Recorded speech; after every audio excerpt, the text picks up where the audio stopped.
Bismillahirrahmanirrahim. Assalamualaikum warahmatullahi wabarakatuh.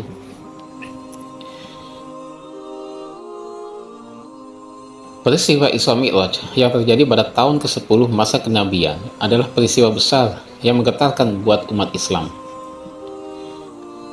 Berikut ini merupakan kisah lengkap Isra Mi'raj, peristiwa bersejarah umat Islam, dan perjalanan Rasulullah ke langit ke-7 untuk menerima perintah sholat 5 waktu. Kisah Isra Mi'raj Nabi besar Muhammad SAW ini juga termaktub dalam kitab suci umat Islam, yaitu Al-Quran, di surat Al-Isra sebagai tanda kebesaran Allah Subhanahu wa Ta'ala. Nabi Muhammad SAW sebelum melakukan perjalanan Isra Mi'raj dan mendapatkan perintah sholat 5 waktu, ada sebuah peristiwa bernama Ummul Hujni atau tahun kesedihan. Ummul Hujni ini besar kaitannya dengan peristiwa Isra Mi'raj yang dialami Nabi Muhammad pada 27 Rajab. Rasulullah merasakan kesedihan setelah ditinggal dua orang yang beliau kasihi selama perjuangan beliau, yaitu istri yang menemani beliau selama 28 tahun, yakni Siti Khadijah, yang bergelar Ummul Mukminin atau ibu bagi segenap umat Islam, dan paman yang selalu menjaga beliau, yakni Abu Thalib. Dikutip dari Sirah Nabawiyah Ar-Rahiq Al-Maktum karya Syekh Syaifur Rahman Al-Mubarakfuri, Ummul Hujni diperkirakan terjadi menjelang peristiwa Isra Mi'raj sekitar tahun 619 Masehi. Pada malam 27 Rajab, beliau diangkat oleh Allah Subhanahu wa Ta'ala untuk melakukan Isra Mi'raj hingga ke Sidratul Muntaha, langit ke-7, untuk berjumpa langsung dengan Sang Pencipta. Isra adalah perjalanan semalam dari Mekah, Masjidil Haram, ke Baitul Maqdis atau Masjid Aqsa di Palestina. Menurut mayoritas ulama, perjalanan ini adalah perjalanan fisik dan batin. Sedangkan Mi'raj adalah perjalanan Nabi Muhammad diangkat ke langit hingga Sidratul Muntaha.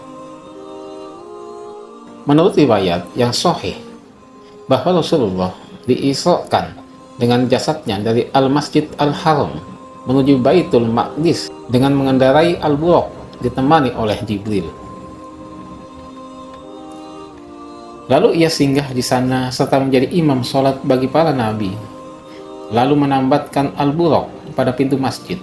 Kemudian pada malam itu ia dinaikkan dari Baitul Maqdis menuju langit dunia. Jibril meminta agar pintu langit dibukakan untuk ia, lalu terbukalah pintunya. Di sana ia melihat Adam, bapak manusia. Ia memberi salam kepadanya, lantas dia menyambutnya dan membalas salam tersebut serta mengakui kenabiannya. Allah juga menampakkan kepadanya ruh-ruh para syuhada dari sebelah kanannya dan ruh-ruh orang yang sengsara dari sebelah kirinya. Kemudian ia dinaikkan ke langit kedua. Jibril meminta agar dibukakan pintunya untuk ia. Di sana ia melihat Nabi Yahya bin Zakaria dan Isa bin Maryam, lalu menjumpai keduanya dan memberi salam. Keduanya menjawab salam tersebut dan menyambutnya serta mengakui kenabiannya. Kemudian dinaikkan lagi ke langit ketiga. Di sana ia melihat Nabi Yusuf, lalu memberi salam kepadanya. Dia membalasnya dan menyambutnya serta mengakui kenabiannya. Kemudian ia dinaikkan ke langit keempat. Di sana ia melihat Nabi Idris, lalu memberi salam kepadanya. Dia menyambutnya dan mengakui kenabiannya. Kemudian ia dinaikkan lagi ke langit kelima. Di sana ia melihat Nabi Harun bin Imran, lalu memberi salam kepadanya. Dia menyambutnya dan mengakui kenabiannya. Kemudian ia dinaikkan lagi ke langit keenam. Di sana ia bertemu dengan Nabi Musa bin Imran, lalu memberi salam kepadanya. Dia menyambutnya dan mengakui kenabiannya. Tatkala ia hendak berlalu, Nabi Musa menangis. Ketika ditanya kepadanya, "Apa yang membuatmu menangis?" Dia menjawab, "Aku menangis karena rupanya ada seorang yang diutus setelahku, tetapi umatnya yang masuk surga lebih banyak dari umatku." Kemudian ia dinaikkan ke langit ke-7. Di sana ia bertemu dengan Nabi Ibrahim, lalu ia memberi salam kepadanya. Dia menyambutnya dan mengakui kenabiannya. Kemudian ia naik ke Sidratul Muntaha, lalu dibawa naik ke Al-Bait Al-Ma'mur. Kemudian ia dinaikkan lagi menuju Allah yang Maha Perkasa. Ia mendekat kepadanya hingga jaraknya tinggal sepanjang 2 ujung busur atau lebih dekat lagi. Dia mewahyukan kepada hambanya ini dengan mewajibkan kepadanya 50 waktu sholat. Ia lalu kembali hingga melewati Nabi Musa. Dia lalu bertanya kepadanya, apa yang diperintahkan kepadamu? Ia menjawab, 50 waktu sholat. Dia berkata, umatmu pasti tidak akan sanggup melakukannya. Kembalilah ke Rabbmu dan mintalah keringanan untuk umatmu. Ia menoleh ke arah Jibril, seakan ingin memintakan pendapatnya dalam masalah itu. Dia mengisyaratkan persetujuan jika ia memang menginginkan hal itu. Lalu Jibril membawa ia naik lagi hingga membawanya ke hadapan Allah, sedangkan dia berada di tempatnya. Ini adalah redaksi milik Al-Bukhari pada sebagian jalur periwayatannya. Lalu Allah meringankannya menjadi 10 waktu sholat. Kemudian ia turun kembali hingga kembali melewati Nabi Musa lagi, lantas memberitahukan tentang perintah sholat menjadi 10 waktu. Musa berkata kepadanya, kembalilah lagi kepada Rabbmu. Mengikuti saran Musa dan meminta keringanan kepada Allah Azza wa Jalla, hingga akhirnya dia menurunkannya menjadi 5 waktu sholat. Musa kemudian memerintahkan ia agar kembali ke Rabb dan memintakan keringanan lagi. Lalu ia menjawab, aku malu kepada Rabbku, aku rela dengan hal ini dan berserah diri. Setelah ia menjauh, datanglah suara memanggil, engkau telah menyetujui farduku dan aku telah memberikan keringanan untuk para hambaku.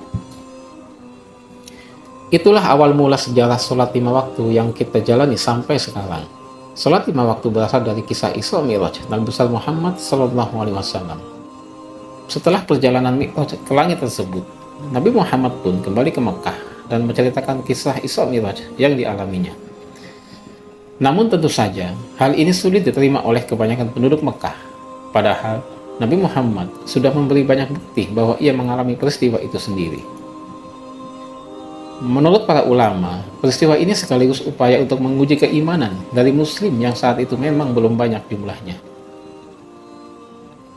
Salah satu dalil nyata yang diberikan Nabi untuk membuktikan Isra Mi'raj adalah ketika beliau melihat sekelompok musafir yang bepergian dan akan segera tiba di Mekah. Itu juga sudah terbukti, tetapi beberapa orang tidak mempercayainya.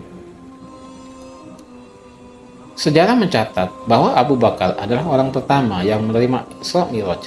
Gelar As-Siddiq juga melekat padanya, yang berarti orang yang tabah dan jujur.